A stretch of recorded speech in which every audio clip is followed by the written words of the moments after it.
Welcome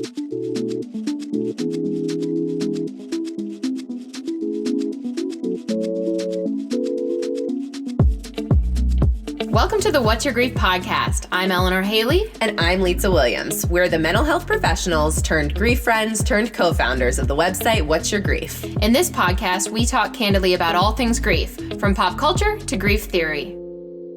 No tilted heads, no soothing tones, just us and our grief friends exploring the always devastating, often confusing, and sometimes even funny experience of living life after loss.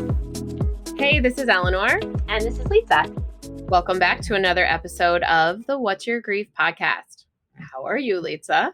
I'm doing okay. I think for me, things have been a little bit calmer these last couple weeks than a lot of people because I don't have kids. I don't work in a school or with a school. So I haven't been in some of this back to school frenzy, back to school in an adapted and different world frenzy that many people are in. So honestly, I think I've been feeling like, okay, compared to other people, things feel pretty calm for me right now. Yeah, I hear you. You know, we did do the back to school thing, but they're back in school, so it's done with. And we're kind of easing into a new routine like many people are, though everybody, across the US and beyond, their routines look different, drastically different. So I hope that whatever routine you're in right now is one that feels acceptable and that you can tolerate and bear.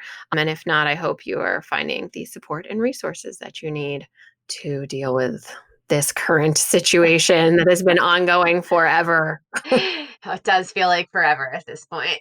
I mean, it has been a while. Like, if you think about it, I was just talking to somebody about this. Like, when we left our office in March, like, we had no contingency plan for who was going to, go in and turn on the air conditioning when it got to be, 95 degrees and water the plants. And, though we've been back a little bit lately. Like, when I first went in, the plants were, absolutely dead and it was 100 degrees and the trash hadn't been taken out. Like, no, I don't think anybody, even though somebody, it's kind of related to what we're talking about today. I was just having that thought. I was like, wait a minute, this is sort of what we're talking about. Many people might say, I told you so, or you should have known it was going to be longer. I think a lot of us were like, it's only going to be a little while. We'll be back to our normal lives sooner rather than later. It's so true. And it really does directly, I think, relate to this topic that we wanted to talk about today, because I do think that I've been now, when I look back on what things were like at the beginning of all of this, there are a lot of self-judgments I have about just how I handled certain things or what I did and didn't do. And now that you mention it, there are these two topics that we wanted to talk about today, how they relate to grief. But I think maybe there will also be lots of parallels of how they relate to COVID.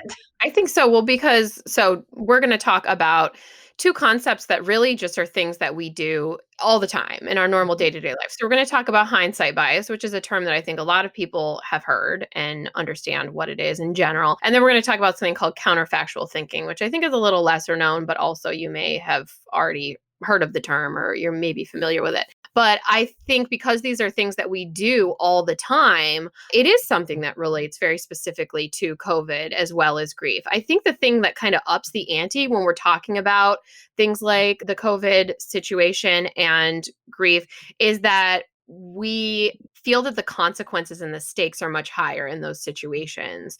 And so when we look at how we behaved in a situation, or how we responded, or the things we did and did not do, we tend to have higher judgments, I think, because the stakes are higher. Would you say that's true? Oh, I think that's absolutely true. I think that we, in these cases, put a lot of weight on how we reflect back on certain things and how we appraise and reappraise different situations. And when it comes to grief, when it comes to COVID, those things can feel really significant and start to impact our own judgment about ourselves in a way that is more significant than just in like some small everyday ways that we engage in this. Yeah, for sure. So let's introduce the two concepts and actually give some maybe small, mundane, everyday ways we engage in this, and then talk about how it can impact us when we're experiencing something more traumatic and stressful and related to grief and loss. Yeah, absolutely. The first one, you mentioned hindsight bias and that people have might be more familiar with that one. And I think even that expression that we hear, hindsight is 2020 is something people throw around commonly and it really points to what hindsight bias is, which is in that moment after something has occurred, after the outcome of an event, Hmm. we look back and we think, oh, it was so obvious or predictable that this Yeah. was going to happen. I absolutely, like, I knew that this would happen. And we see that as predictable, even though it wasn't actually predictable. We didn't actually have any way to know that Yes. this is what was going to happen. But with the advantage of hindsight, we then look back and think Hmm. we did, or we should have. Yeah, absolutely. So some everyday examples. So this could go either way where you feel like you were wrong or you were right. You could say, I predict that the Ravens are going to win the football game. I know that they're going to win. They're definitely going to win. And as a fan, you might say that no matter what, right? And then when they do win, you might look back and say, oh, I knew it all along. I told you so, right? Some other examples are kind of examples where we end up feeling like we made a mistake or we did wrong. So some really day to day examples might be that you are running a little bit late for work out the door and you take different routes to work depending on the day, and you take the route that has a ton of traffic and you end up being really, really late to an important meeting. And as you're walking in, you say, oh, I should have taken the other route. I knew that route was going to have a lot of traffic on it. I so should have gone the alternative route, because then I would be here on time, right? So that's just a really like kind of mundane example. Maybe you go out, maybe you're going out for the day. Maybe let's say you have a child who has a sporting event, right? And you go out and it starts pouring and you're caught without your umbrella and you say to yourself, oh, I knew it was going to rain. I should have brought my umbrella. Well, you probably didn't know it was going to rain. Yeah. But now in hindsight, you're like, I totally should have brought my umbrella. I normally like have it in my car or whatever. So those are just some really boring, random examples of times where we engage in this type of thinking. Yeah, absolutely. And I will get to how this relates to grief. You may already be able to think of examples where it relates to grief. But I think the second concept before we get there that we want to talk about is one that relates to that traffic example that you just gave. And that's counterfactual thinking. Hmm. And that's the idea. This one is, I think, a little bit less common, that we kind of go back to a specific point in time and we then decide what the alternative outcome would have been if Yes. things had gone differently. So we kind of, it's like almost a sliding doors moment, and we imagine what the other alternative would be. So that example you gave of hindsight bias in traffic, of like, oh, I knew it. I knew there was going to be traffic if I had gone this way. I should have gone the other way. I would have been on time. Well, if I Hmm. had gone the other way, I might have hit traffic too, or I might have gotten a flat tire, or any number of other things might have happened on the Right. alternative route where I wouldn't have been on time. Yeah. But in my mind, first I do the hindsight bias thing, and then I do the counterfactual thinking thing where I say, both I knew this was going to happen, and if I had only made that other decision, then this wouldn't have happened. When in Yes, for reality, we have no idea what would have happened on the right. alternative route because we didn't Yeah. take it. And I think it's important, like it's so normal for us to think about these things and to think back and say, "Well, what if or what might have been," right? Especially when it comes to someone we love and the events that impact them and that impact us. So it's something that we normally do. And oftentimes with these counterfactual thinking examples, it's, just we ask ourselves like, what if, what might have been, what could have been different, like what reality could I be living in these instances? And oftentimes it kind of follows these if then statements. So we say to ourselves, if only, then this would happen, right? So Mm-hmm. if only I hadn't slept late, then I would have been to work on time, which sometimes is very true, but you never know, right? Or like if I had gone to that party, right? Like I wanted to, then I wouldn't have gotten such a good grade on my test. I wouldn't have aced my test. Well, you might have still aced the test. You don't know that. But so sometimes we engage in these if then statements. And like we said, with our day to day examples, they can be really mundane, but you can see where when we start to talk about grief and we say to ourselves, if only we had done this, then things could have been different, Yes. then the stakes are so much higher because it feels like the outcomes could have been so much different in oftentimes a more positive way. And though sometimes it's the opposite, a lot of times what we're focusing on in grief is how could we have prevented these worst case scenarios. And we want just to right off the bat, after saying this is very normal and something we do all the time, just remind people that most of the time, we can't say always, but most of the time, you were making the decision that you could with the information that you had. You had to make decisions about your behavior, about what to do based on, everything that you knew at the time. And you now know new things, but you didn't know those things at the time, and you cannot beat yourself. Well, I guess you can, but I hope you won't beat yourself up for not being able to predict the future and not knowing the things then that you know now, because there was probably no way for you to know those things, even though you might tell yourself there was.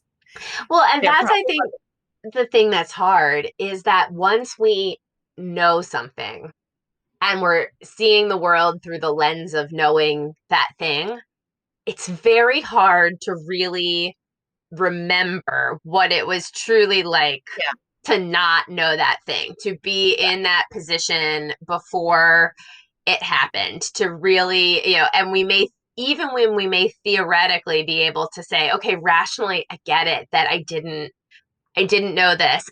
I still might think, but I should have known it. And now that I Right. see it now, it seems like it was so obvious, or I should clearly have done those things. So Yeah. there's still sometimes, even when we rationally know it, a little bit of judgment that we suddenly Oh, start yeah. putting on ourselves. Oh, sure. If we had asked the right questions, if we had been a better parent, if we hadn't been such a fool, we might have seen things differently. If we hadn't believed the lies, or if we hadn't, there's so many times that this comes around and rears its ugly head. And so, the first thing we often talk about when looking at this concept is the fact that we feel often such guilt and regret because Mm-hmm. we think we could have been better. And whenever we get into statements, whenever we get into the territory where we're saying we should have done something, we Right. should be this way, or we should have been this way, oftentimes the our thought leads to the feeling of guilt and regret. And that is something that I think we all struggle with in big and small ways after a loved one dies. And it's not just that I could have prevented a death. It is sometimes like smaller things. Like, if only I had known my mom was going to die a month later, I would have gone to the movies with her that one day when she asked me to, right? Or if only we had given up hope that she was going to get better, we would have had that Hollywood moment where we could accept that they were going to die and have this conversation. I lived with that for a really long time. The thought that if only we had stopped hoping, we would have been able to have this moment of reconciliation where we not that might be the wrong word, but this moment where we are all on the same page and have that Hollywood goodbye. And it wasn't until I talked to my dad much later that he acknowledged that my mom never wanted to say that she was going to die, even until the day she was going to die. And that was what she wanted. And I've lived with that feeling that it was my fault that I didn't come around to it to hear what she would have said to me. And so I think that I was telling myself a story that started to feel very real. And I think that's another important thing to touch on with this is that we start off sometimes with the statement I should have known, Mm-hmm. and over time it becomes like, oh, I knew that but I ignored it. Or like, we start off with the idea that a different reality could have been true, so there could have been these other outcomes, and over time we start to believe that would have been the outcome, this is what would have happened. And in reality, that's no, that's just a possible outcome, that's something that could have been true, maybe not, Yeah. maybe there was never a reality in which that was going to be true. But over time, sometimes these things turn into absolutes in our mind when they really aren't. Well, and your example is such a good one because I think, I mean, not a good one, a hard one, that you lived with that Yeah. feeling for so long.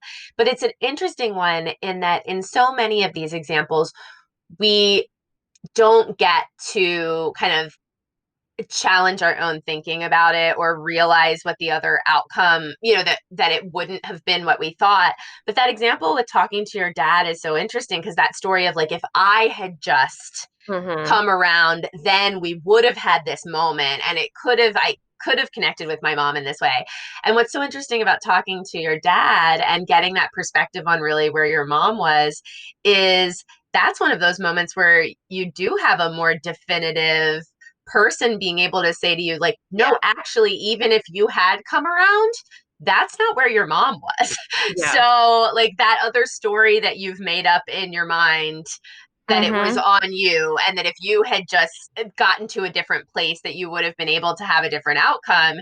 You were Yeah. actually able to have someone really share, like, no, it probably wouldn't have gone that way because that's just not where your mom was. I think that what you say is so true, and it's actually really it's interesting, and it brings up something else for me, another concept, one that we were just talking about, and which we were talking about on Instagram recently, is that we often engage in something called magical thinking, where we believe that our thoughts or maybe even things that we say can have a bigger outcome on people and events in the world than they actually can. So an example of that might be I get in a fight with my sister and I think to myself, oh, I wish I didn't even have a sister, right? And then next week she dies. And I think to myself, holy crap, that's my fault because I thought that I didn't want a sister. We've heard other examples of people feeling that in moments when the family was gathering for prayer over their loved one, they weren't paying attention or they were distracted and they didn't pray hard enough, and then feeling later that it's their fault their loved one died because they didn't pray. We even shared a grief secret recently that someone shared with us where she felt that because she it didn't have hope, didn't hold out hope, that it was her fault that her loved one died. And the reason I bring this up in relation to what you said is because sometimes we know that these things don't have a lot of basis in reality. We know they're not true in a way, but it doesn't stop us from believing them and buying into them. And I think that's why we have a term like magical thinking for it, right? But they're things that really impact us, but because we know how they sound, we don't share them. We don't say them out loud. And so then we don't have somebody to kind of reality test that belief with us or to check our belief.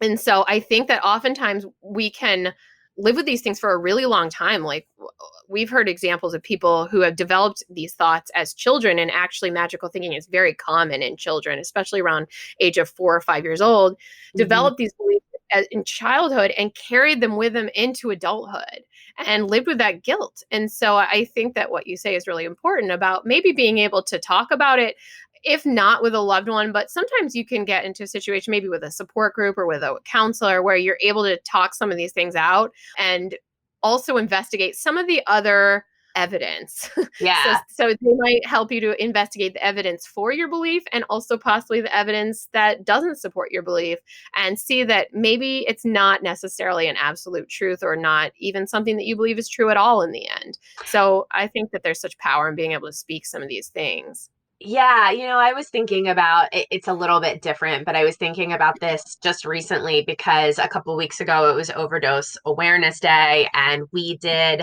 a training that we give almost every year around that time on grief support around addiction and overdose loss. And, I lost we lost my sister's boyfriend to a drug overdose what is many years ago now.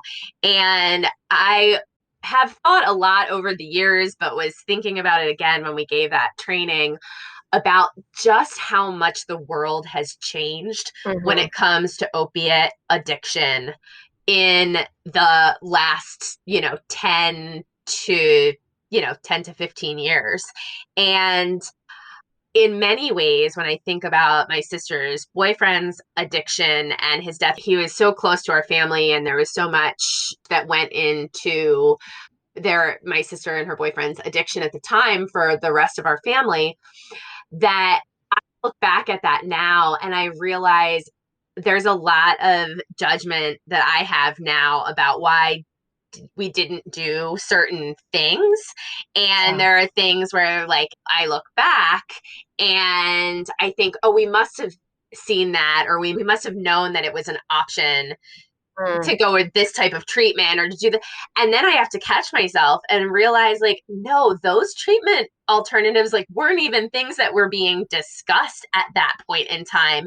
The opiate epidemic wasn't even something that was being labeled in that way at that time. So many of those things I look back now and I assume that we must have known those things. And Yeah. I have to really, really keep it in check and go back and be like, okay, let me actually remember that. And for me, I think too, it was as a mental health professional, it was before I went back to graduate school. It was before I got into this career. And I think about how much I learned about substance use and substance abuse and mental health over that time. And it's really hard to then go back and remember who I was then, what I knew then, what the world was like then, and not impose some of my current knowledge, expertise, what the world is now, what treatments are available now, onto the time when he died. Yeah. Yeah, and I can see where that would lead you to blame yourself or to blame other people for not knowing things that they truly had no way of knowing. Yeah.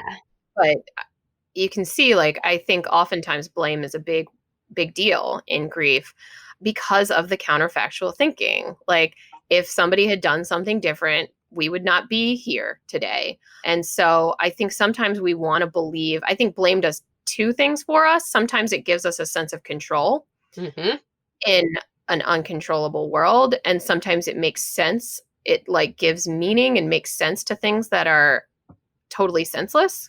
And I think sometimes it feels better to be able to be mad at ourselves or someone else than it does to accept there are things we have no control over in the world, and sometimes senseless and meaningless things happen that have terrible, terrible consequences.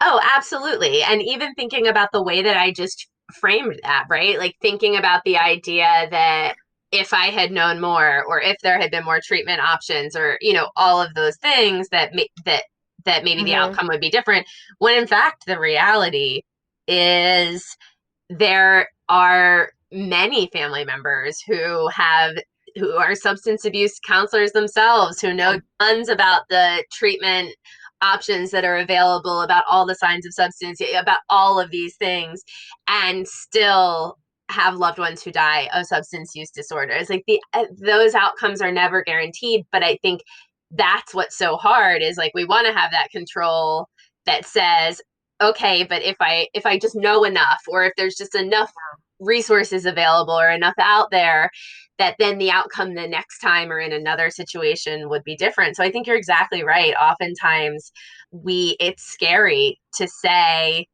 even if all of those other things had lined up and fallen into place, it still might have been the same outcome.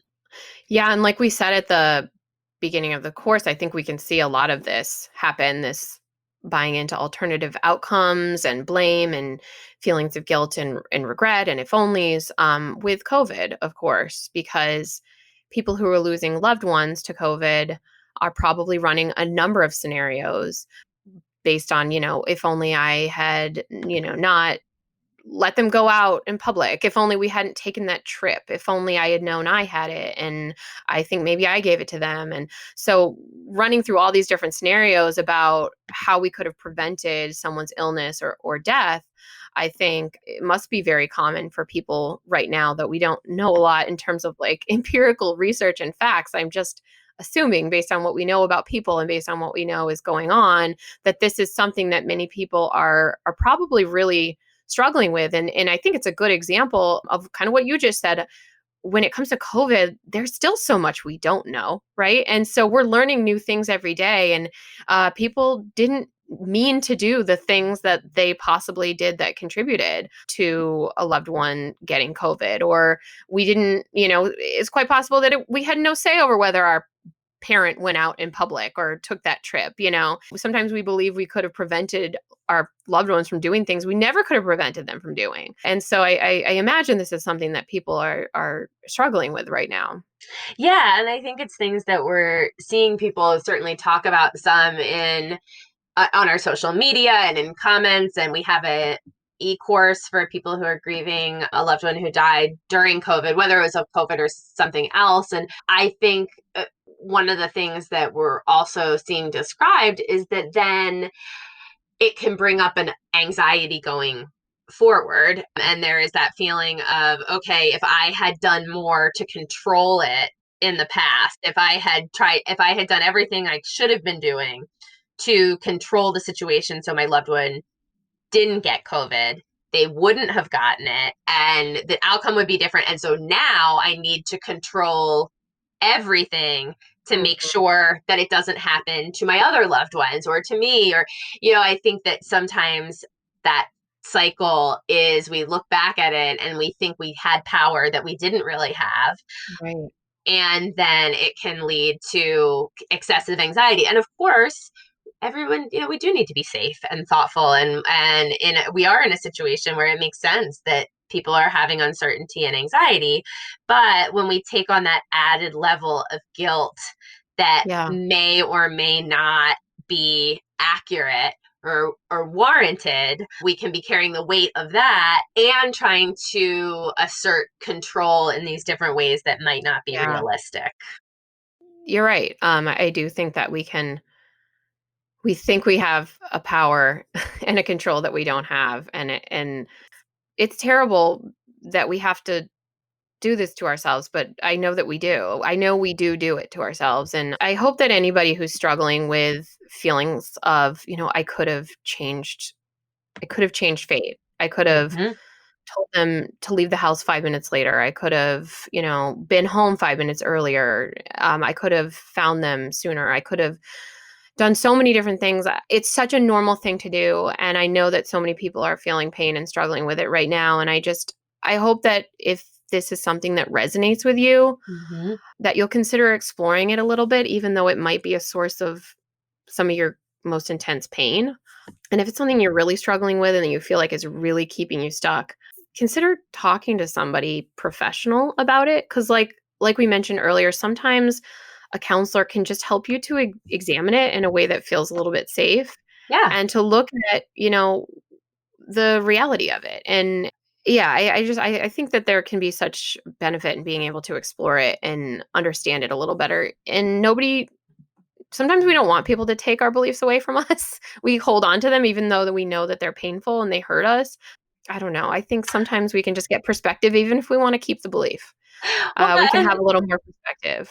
absolutely. And I think sometimes we have to be careful that in circumstances like this, if we have assumed a level of guilt and responsibility or lost our loved one, sometimes we feel like we deserve it. Like we deserve the pain of Yeah. beating ourselves up and we Yeah. deserve the, hyper vigilance and anxiety that we're now assuming to keep everybody else safe because that's something that's part of our penance for not doing a good enough job protecting our loved one. And so I think we have to look at some of those things. And if that is starting to get in the way of being able to live a meaningful, connected life, and if it's causing us to feel stuck in a cycle that's really hurting us and our connection with our loved ones who are still here, or our connection with our loved ones' memory, because we're so kind of consumed by some of these things. Specifically, I think when it comes to the guilt and regret piece or the blame piece, it is important to challenge some of those thoughts that we're having Yeah. and just, make sure we've really examined them. And it's not to say that sometimes we really didn't screw up. Like, what Right. we're talking about here is different than that. It's saying that we need to take a step back and examine those thoughts and really see, is there accuracy in it, or are we falling into some of these traps of hindsight bias and counterfactual thinking? Yeah.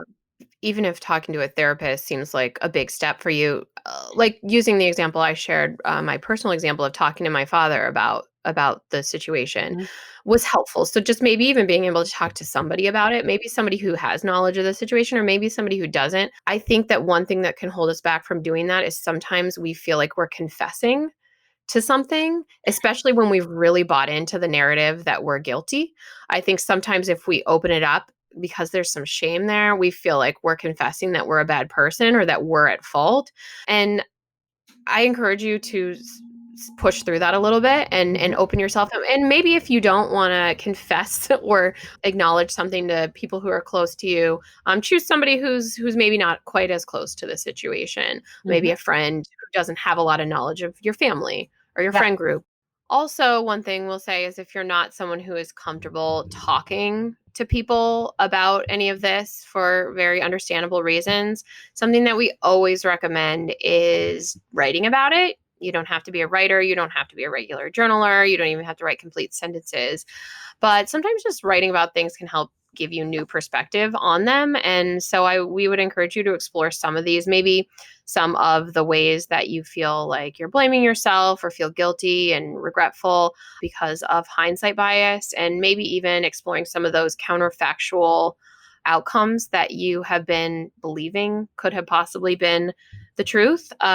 Writing about some of those. And then if you feel like it, you could even maybe split your sheet in half or start a new sheet of paper that looks at those beliefs or those thoughts and kind of takes the other perspective. Like Lisa was saying, like, I didn't even know that treatment existed then, or I didn't know this about addiction at the time, or exploring some of those counterfactual alternatives and saying to yourself, maybe this wasn't ever going to happen. Maybe I couldn't have caused this to happen. Maybe nothing could have. And so pushing back a little bit on some of those things that have become sort of factual in your mind, even though they aren't necessarily things that would have happened or things that you're responsible for or things you could have controlled. Absolutely. I think one of our favorite easy go-to techniques too that can be helpful is thinking about, what would I, if this were my best friend and this were their situation, what would I be telling them? What would I, how would I be helping them think it through? Because sometimes we see things differently when we pull ourselves out of it. And one thing we don't talk about, I think we've mentioned it on here occasionally, but I guess I'll plug and mention it really quickly because I brought it up before, is that we do have some online courses that help with some of this stuff. If you're looking to think about this, write about this, explore this, we have that free one I just mentioned earlier about coping with grief during COVID. But we also have a journaling course where we really do give you some prompts and ways to think about some of these things. So if you haven't ever checked out our courses, they're at school.whatsyourgrief.com.